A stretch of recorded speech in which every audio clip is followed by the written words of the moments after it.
Ravi de vous retrouver une fois de plus, mesdames et messieurs, très chers inconditionnels de WAB Info Télévision, pour cette nouvelle session d'actualité sur votre chaîne préférée. Vous savez, WAB Info, c'est la chaîne par excellence d'actualité en République démocratique du Congo. Et ici, nous revenons quasiment sur tous les faits marquant l'actualité, aussi bien dans le domaine politique que dans plusieurs autres domaines de la société.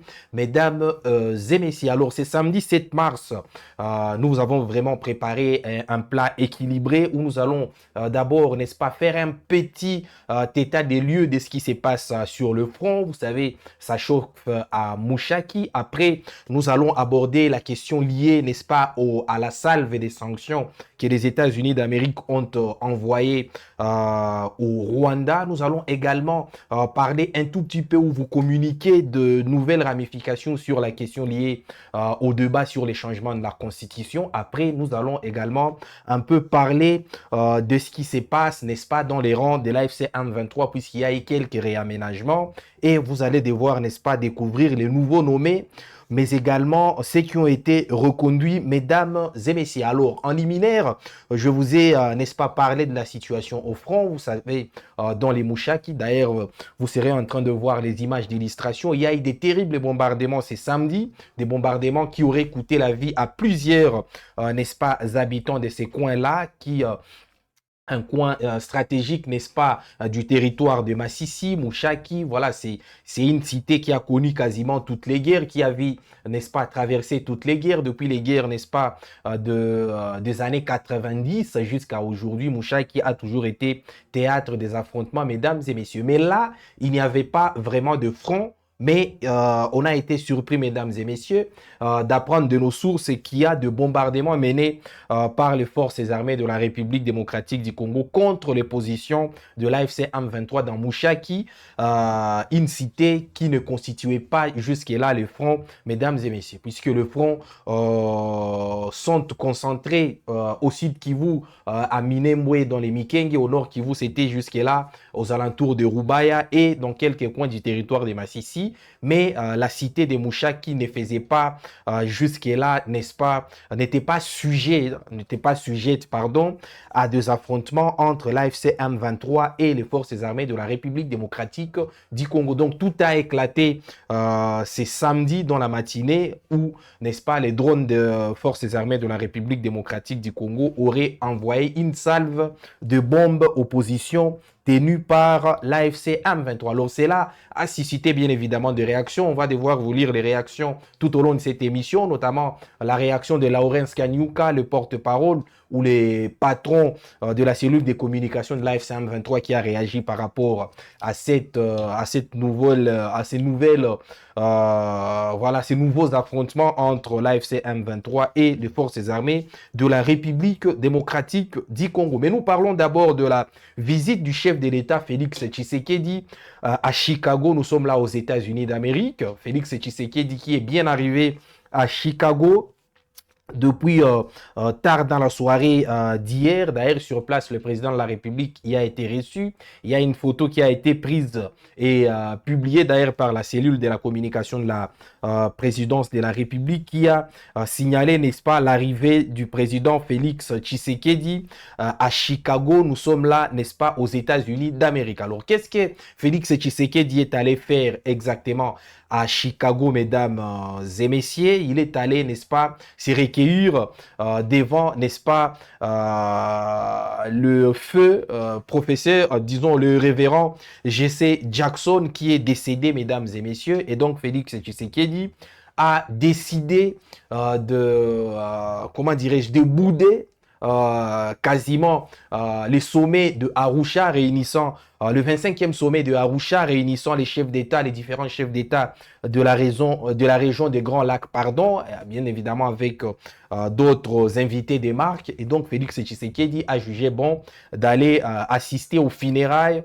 du révérend Jesse Jackson, les pasteurs noirs qui luttaient, n'est-ce pas, pour le droit des communautés noires. Nous sommes là aux États-Unis d'Amérique. Alors, vous êtes en train de voir l'image de l'arrivée, de l'accueil dont a été, n'est-ce pas, bénéficiaire Félix Tshisekedi aux États-Unis d'Amérique, à Chicago, où il est allé, je le rappelle une fois de plus, assister aux obsèques du révérend Jesse Jackson. Alors la présidence de la République a essayé un peu de dresser le contour de cette arrivée-là de Félix Tshisekedi aux États-Unis. Comment la présidence a justifié cette arrivée? Pionnier de la lutte pour les droits civiques et figure emblématique du combat pour la dignité des Noirs, le regretté révérend Jesse Jackson a captivé l'imagination du monde entier en tant que jeune militant aux côtés de Martin Luther King Jr. C'est un hommage justifié que le président de la République lui rend en assistant à ses obsèques à Chicago, aux États-Unis d'Amérique. C'est samedi 6 mars. Le révérend Jesse Jackson a entretenu avec la RDC une relation historique et significative pendant les moments les plus difficiles de sa marche vers la démocratie. Lorsqu'il fut choisi comme envoyé spécial des États-Unis d'Amérique pour l'Afrique, son entrevue avec Étienne Tshisekedi a été un signal fort et inoubliable. Décédé le 17 février 2026 à l'âge de 84 ans, le révérend Jesse Jackson a mené une vie remarquable et sa voix résonne encore aux quatre coins du monde, a donc tweeté la présidence de la République, mesdames et messieurs, qui a justifié la présence surprenante du président Félix Tshisekedi, d'où le déplacement surprenant du président Félix Tshisekedi aux obsèques de Jesse Jackson par, n'est-ce pas, le rapprochement qu'il entretenait avec la République démocratique du Congo, notamment avec le feu Étienne Tshisekedi, père du président Félix Tshisekedi, mesdames et messieurs. Donc, comme j'étais en train de vous le dire, Félix Tshisekedi a plutôt jugé bon d'aller assister aux obsèques de ses révérends Jesse Jackson plutôt que de participer au sommet de Arusha réunissant, n'est-ce pas, les différents chefs d'État de la région de Grand Lac, lesquels sommet ne verra pas non plus la participation du président rwandais Paul Kagame, qui a décidé d'y déléguer son ministre, disons son premier ministre. Et pendant ces temps, Félix Tshisekedi a délégué, n'est-ce pas, le ministre Patient Anzulini pour aller, n'est-ce pas, participer à ces sommets stratégiques des chefs d'État de la région des Grands Lacs. Mesdames et messieurs, alors le principal sujet qui sera abordé, ou disons c'est sur quoi tournera ces 25e sommets de chefs d'État de la région des Grands Lacs.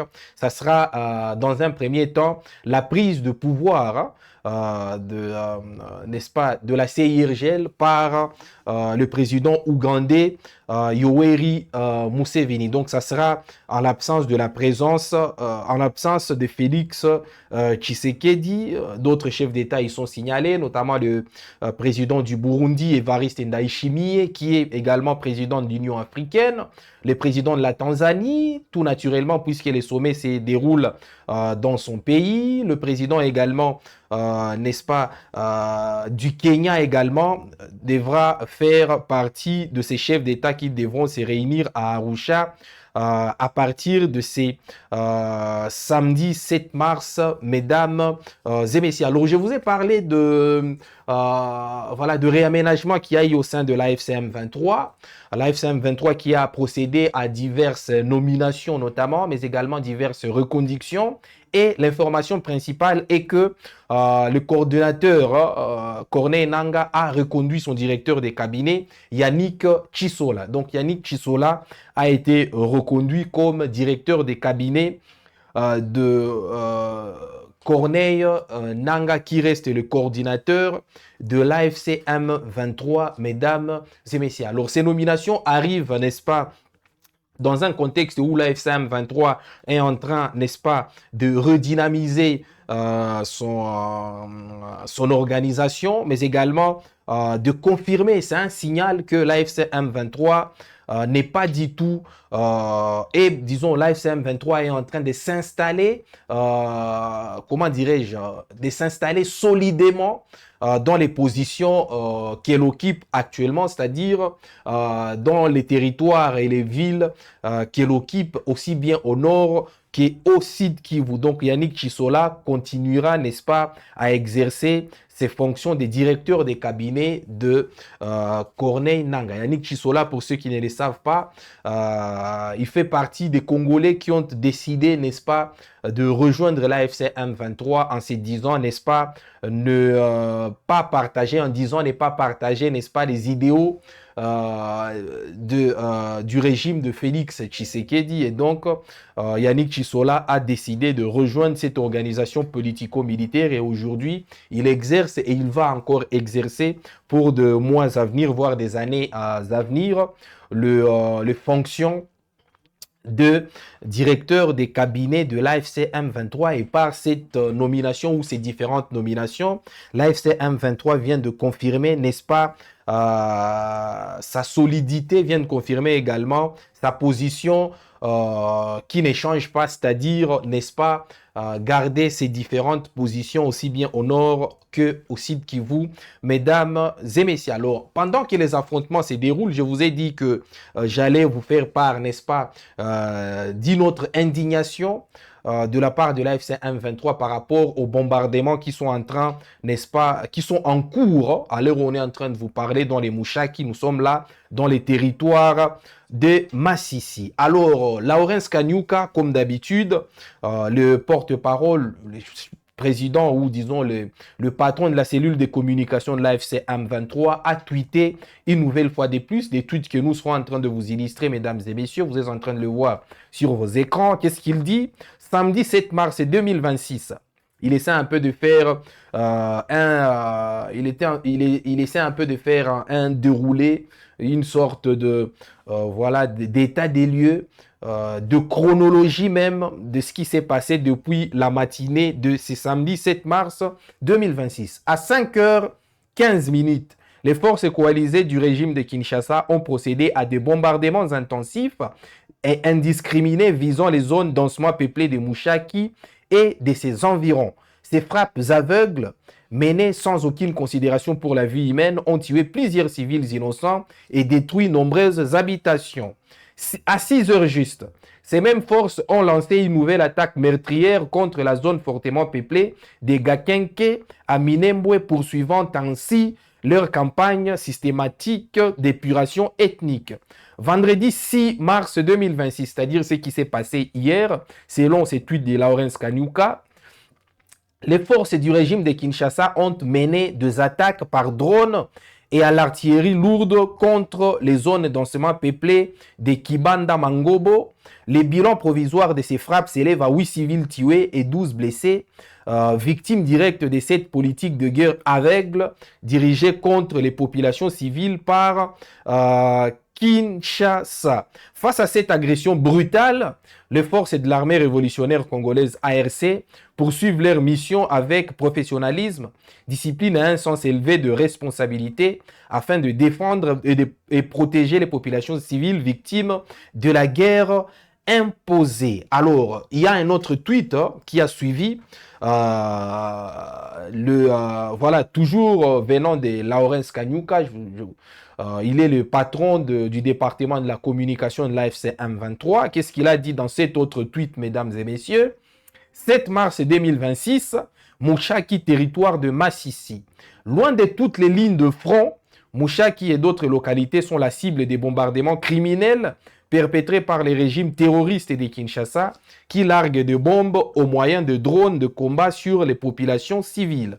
Ces attaques barbares, menées en toute connaissance des causes, tuent et terrorisent des innocents au vu et au su de tous. Pendant que les sangs des civils congolais continuent de couler, les habituels donneurs des leçons en matière de droits humains s'enferment dans un silence coupable et révoltant, relevant une fois de plus l'ampleur de leur hypocrisie et de leur partialité face aux crimes commis par le régime de Kinshasa.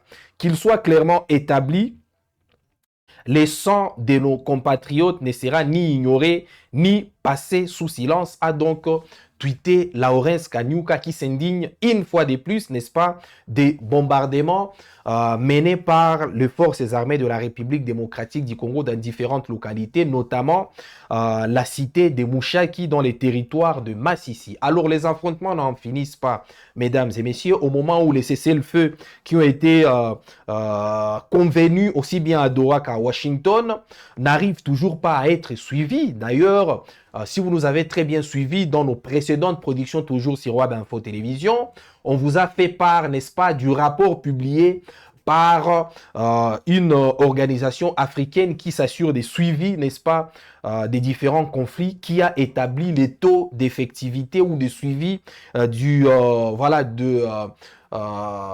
des accords de Washington à seulement 23%. Mesdames et messieurs, ce qui inquiète plus d'un et qui, n'est-ce pas, soulève plusieurs interrogations quant à l'engagement de différentes parties au conflit d'observer un cessez-le-feu, mesdames et messieurs. Alors nous quittons les terrains, nous quittons les fronts pour maintenant aller sur un autre front, nous quittons les fronts militaires pour aller, n'est-ce pas, sur le front diplomatique, puisque le Rwanda continue de réagir par rapport aux sanctions qui lui ont été infligées par les États-Unis d'Amérique, mesdames et messieurs, et à part la réaction de Paul Kagame, avec mon confrère Jenin Touali, vous avez été suffisamment édifié quant à ce. Olivier Nduhungirehe, le ministre des Affaires étrangères du Rwanda, a également réagi par rapport, n'est-ce pas, à ces sanctions qui ont été, n'est-ce pas, infligées à plusieurs dignitaires des forces armées du Rwanda, mais également à ces nouvelles sanctions qui sont toujours parvenues, qui ont été décrétées par les États-Unis d'Amérique, visant notamment l'accès au visa de plusieurs officiels rwandais. Alors, quelle est la réaction d'Olivier Nduhungirehe qui pense que ces sanctions sont sans effet et seront sans effet contre le Rwanda? Alors, qu'est-ce qu'il a dit exactement? C'est depuis l'Inde, à New Delhi, qu'il a tenu cette déclaration. Ces sanctions sont bien évidemment contre-productives. En réalité, ce ne sont pas les premières sanctions contre le Rwanda. En 2012-2013, d'autres sanctions avaient été prises lors du premier conflit du M23.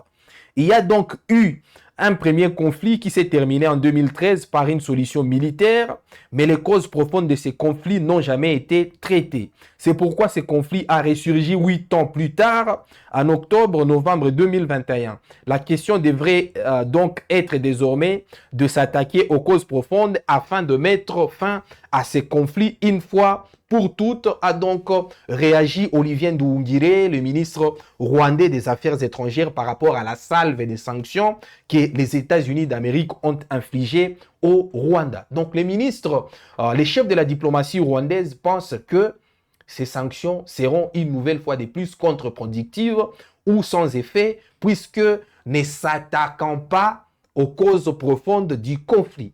Alors on sait tous la rhétorique ou les narratifs du Rwanda par rapport à ce qui constitue les causes profondes du conflit à l'est de la République démocratique du Congo. Bien évidemment, le Rwanda a toujours dit que la non-résolution ou la non-neutralisation de FDLR, mais également la mauvaise gouvernance sont à la base, n'est-ce pas, de tous ces conflits, et ça forme donc les causes profondes auxquelles il faille s'attaquer, mesdames et messieurs. Voilà donc une autre position du Rwanda qui ne change pas. Et le Rwanda, donc, qui est prêt à en découdre face à toutes ces sanctions décrétées par les États-Unis d'Amérique, des sanctions qui ont, n'est-ce pas, été infligées à plusieurs dignitaires de l'armée rwandaise. Il y en avait 4 au moment, n'est-ce pas, de la prononciation de ces sanctions. Mesdames et messieurs, alors on aborde un autre chapitre, celui lié, n'est-ce pas, au changement de la Constitution. Vous savez, depuis l'anniversaire de la Constitution congolaise, le 18 février dernier, le débat a ressurgi, mesdames et messieurs. Ces débats qui étaient en veilleuse, qui étaient dans le tiroir, a ressurgi. Et les turéféraires, comme on les appelle, du changement de la Constitution, ont une nouvelle fois ramené ces débats, ces sujets sur les débats publics. Et aujourd'hui, des réactions pleuvent de partout, aussi bien dans l'opposition que dans la majorité au pouvoir, mesdames et messieurs. Alors, pas plus tard, ou disons pas plus tôt qu'il y a quelques heures ou quelques jours seulement, le professeur André Mbata avait déclaré, en réagissant notamment aux propos de Modeste Bahati Lukwebo, que Martin Fayoulou et le président Félix Tshisekedi étaient prêts à s'accorder ou étaient prêts à discuter sur les changements de la Constitution. Alors, le parti cher à Martin Fayoulou, SID, a réagi par rapport à cette déclaration faisant les liens entre Martin Fayoulou et Félix Tshisekedi autour du changement de la Constitution. Alors, les idées n'est pas du tout d'accord et ne partage pas du tout cette déclaration du professeur André Mbata, qui a dit que Martin Fayoulou et son frère, c'est comme ça qu'il a dit, son frère Félix Tshisekedi, étaient prêts, n'est-ce pas, à s'accorder sur, n'est-ce pas, des discussions autour du changement de la Constitution. Alors, les communiqués de l'ESID, vous êtes en train de le voir sur vos écrans grâce à Faustin Mouyoua, mesdames et messieurs. Qu'est-ce que ces communiqués? C'est quoi l'économie de ces communiqués? Le propos du professeur André Mbata ne sont rien d'autre qu'une tentative de diversion. Quand on échoue à convaincre les peuples de changer la Constitution, on invente des polémiques pour détourner l'attention. Nous le disons sans ambiguïté. Le seul engagement du président Martin Fayoulou avec SID Lamouka est de défendre sans compromission les intérêts du peuple congolais et l'intégrité territoriale de la RDC.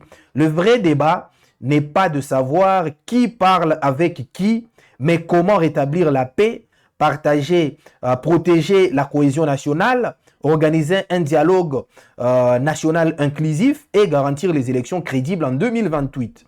Notre peuple même mérite mieux que des insinuations, de manœuvres politiciennes et des distractions. S'il vous plaît, ayez pitié de nos concitoyens déplacés, réfugiés sans nourriture et sans perspective d'avenir. Soyez humains. On peut déformer les faits, inventer des polémiques et s'aimer la confusion, mais on ne fera jamais taire la vérité ni le combat du peuple congolais pour la justice et la démocratie. Fait à Kinshasa le 6 mars 2026, signé le professeur Devos Kitoko Moulenda, secrétaire national de l'ESID, mesdames et messieurs. Donc, l'ESID vient de réagir aux propos de André Mbata, ce cadre de l'Union sacrée, et vient de qualifier ses propos de pires distractions au moment où le peuple congolais a d'autres priorités, mieux que les changements de la Constitution, mesdames et messieurs. Donc, Martin Fayoulou n'est pas prêt à aborder cette question liée au changement de la Constitution. Il n'est pas prêt à en faire une priorité et pour lui, la priorité reste et demeure, comme c'est dit ici dans ses communiqués, rétablir la paix, protéger la cohésion nationale, organiser un dialogue national inclusif et garantir des élections crédibles en 2028. Voilà donc les priorités de Martin Fayoulou. Et donc, parmi les priorités de Martin Fayoulou et de son parti l'ESID, globalement de la coalition Lamouka, il n'y a nulle part où la question liée au changement de la Constitution est mentionnée, mesdames et messieurs.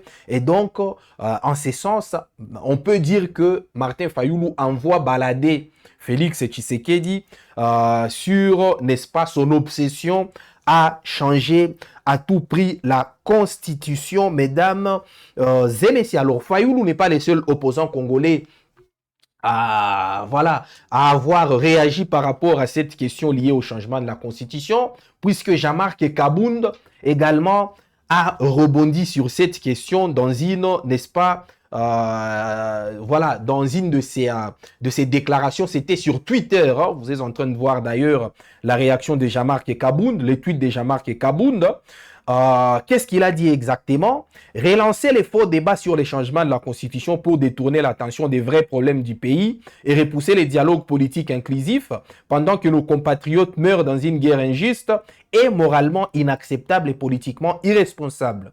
Ceux qui retardent ces dialogues porteront la responsabilité historique de n'avoir pas agi à temps pour arrêter les massacres dans l'Est de notre pays et celle de la complicité dans l'occupation de notre pays par le Rwanda. Nous tenons à rappeler à notre peuple que pendant que ces débats irresponsables se tiennent au sommet de l'État, une partie du territoire national connaît une annexion de fait par le Rwanda. Pathétique. C'est comme ça qu'il a fini Jean-Marc Kabound en regrettant qu'aujourd'hui, au lieu de songer à comment réunir les Congolais autour d'une même table à travers le dialogue national inclusif, au lieu de songer à comment pacifier l'Est du pays qui voit des populations en pleine détresse, c'est les débats sur les changements de la Constitution qui intéressent au plus haut point le régime actuel. Et donc, il trouve ça pathétique et il tenait, n'est-ce pas, mesdames et messieurs, à exprimer toute sa frustration à travers ces tweets. Alors, ces deux opposants, c'est-à-dire Martin Fayoulou et Jean-Marc Kabound, rejoignent en quelque sorte Ensemble pour la République de Moïse Katumbi, dont, n'est-ce pas, le porte-parole Olivier Kamitatou a également fait part, n'est-ce pas, de sa préoccupation par rapport, n'est-ce pas, aux manœuvres dilatoires visant, n'est-ce pas, aux manœuvres dilatoires entretenues par le régime de Félix Tshisekedi, du président de la République, à ne pas convoquer le plus tôt possible les dialogues entre les Congolais, puisque, selon les partis Ensemble de Moïse Katumbi, les problèmes où 90% de causes du conflit à l'est de la République démocratique du Congo, ce sont des causes internes et non externes.